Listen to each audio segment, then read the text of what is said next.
जय जय सिया राम, जय बजरंगबली। श्री हनुमान भक्ति दर्शन चैनल पर आपका हार्दिक अभिनंदन, स्वागत।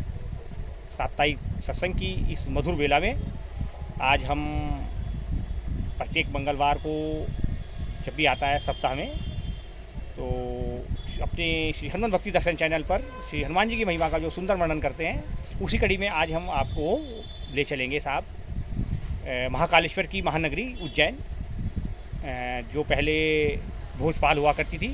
वहाँ के एक सुप्रसिद्ध राजा हुए राजा भोज, विक्रमादित्य के समय में सन 1983 की में आपको हम ले जा रहे हैं।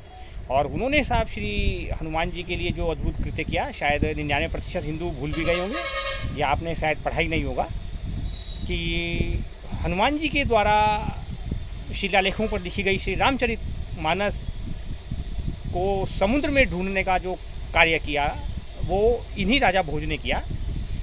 और आप ये जो श्री हनुमानाष्टक का बहुत सुंदर पाठ करते हैं, सर्वप्रथम इसकी जो संत शिरोमणि संत तुलसीदास जी ने रचना की और उसको जो विधिवत रूप से मूल प्रतिलिपि, जिसको पांडुलिपि कहा जाता है, जो पत्थरों पे अंकित थी, उसको निकालने का कार्य समुद्र तल से इन्हीं राजा भोज ने किया था। तो आज हम इनकी एक छोटी सी कथा आपके साथ शेयर करेंगे। बस कहा जाता है कि 5 वर्ष की अल्पायु में राजा भोज के जो पिताश्री से उनका देहावसान हो गया। और उस समय भी साहब जैसी परिस्थितियां आजकल हमारे भारत की हैं, इसी प्रकार की परिस्थितियां उन दिनों भी चल रही थी। चारों तरफ से वो घिरा हुआ था। पहले उसको, जिसको आप आज भोपाल कहते हैं, वो भोजपाल कहा जाता था। तो हनुमान जी महाराज की असीम अनुकंपा उन पर थी। भगवान शिव के वो अनन्य भक्त थे। महमूद गजनवी ने सोमनाथ के मंदिर पर जब 783 में हमला किया और उसको तहस नहस किया था, तोड़ा था और लूट कर ले गया था, तो इन्हीं विक्रमादित्य के वंशज राजा भोज ने प्रथम बार उसका जीर्णोद्धार कराया था। इनको नमन। और ऐसा कहा जाता है कि इनके चचा को इनके पिता की मृत्यु के बाद साहब राज सिंहासन उपहार स्वरूप मिला। कुछ लोगों के कहने में आकर उन्होंने भोज को मारने की योजना बनाई और जिस सेनापति को यह कार्य सौंपा गया वह राजभक्त था। वो जब राजा भोज के पुत्र अर्थात भोज को मारने के लिए जंगल में पहुंचा, तो एक सत्यानिष्ठ चेतना को और हनुमान जी के श्री चरणों में लगी हुई चेतना को मारना जरा बड़ा कठिन कार्य होता है। तो सेनापति ने उनसे कहा, जब वो युवराज थे उस समय, कि महाराज आपको मारने का आदेश दिया है आपके चचा ने।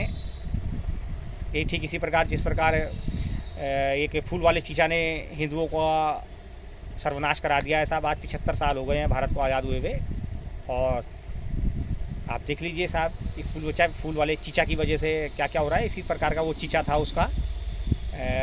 भोज को मारने का जो है उसने आदेश दिया और वो सेनापति वहाँ पहुँचा और उसने चेष्टा की, पर वो मार नहीं सका। उसने सीधे युवराज से कहा, युवराज आपके चीचा ने आपको मारने का आदेश दिया है। तो उसने कहा ठीक है, हाजिर हूँ मैं, पर वो मार नहीं सका। उसने अपनी बहन के यहाँ भेज दिया उसको, और सेनापति की बहन के यहाँ वो पहुँच गए, वहाँ रहने लगे। कहा जाता है कि बहन की एक पुत्री थी, बड़ी सुंदर थी, उनसे उनका बाद में विवाह भी हुआ। किंवदंतियाँ हैं, चलती रहती हैं। लेकिन जो मूल बात है जिसका उद्देश्य साहब जय हनुमान ज्ञान गुण सागर से है, वह हम आपके साथ शेयर कर रहे हैं। तो उन्होंने एक चिट्ठी लिख कर दी और कहा कि इसको ले जा करके चचा को दे देना। तो उन्होंने उस चिट्ठी पर जो लिखा वो संस्कृत में था। उसका भावार्थ बताता हूँ मैं बड़ा छोटा सा आपको। उस पर लिखा हुआ था कि चक्रवर्ती सम्राट मानधाता हुए, रघुवंश में महाराजा हरिश्चंद्र हुए, उसके बाद रघु स्वयं हुए, उसके बाद महाप्रतापी महाराज दशरथ हुए, चक्रवर्ती सम्राट हुए, फिर हमारे पूर्वज दशरथ नंदन श्री राम हुए। इनमें से तो कोई इस पृथ्वी को अपने साथ नहीं ले जा सका। हो सकता है चीचा आपके दिल में ये ख्वाहिश हो और आप पहले वो इंसान हो जो इस पृथ्वी को अपने साथ ले जाने की क्षमता रखते हो।